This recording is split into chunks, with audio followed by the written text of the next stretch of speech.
আগুন লেগেছে সঙ্গীত শিল্পী বাপ্পা মজুমদারের বনানীর বাসায়। ২২ মে সকালে এই ঘটনা ঘটে। সামাজিক মাধ্যমে তথ্যটি জানিয়ে তিনি লিখেছেন, আমাদের বিল্ডিংয়ে আগুন লাগার ঘটনা থেকে অল্পের জন্য রক্ষা পেয়েছি। আমরা সবাই নিরাপদে আছি।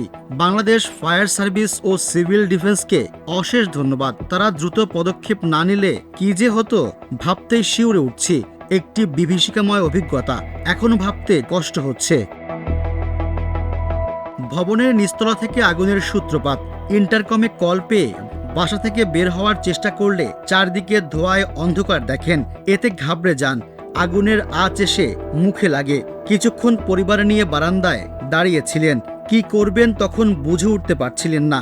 তবে একটা সময় পর অভিনয়শিল্পী স্ত্রী তানিয়া হোসাইন ও 2 কন্যা সন্তানকে নিয়ে বাসা থেকে বের হন বাপ্পা।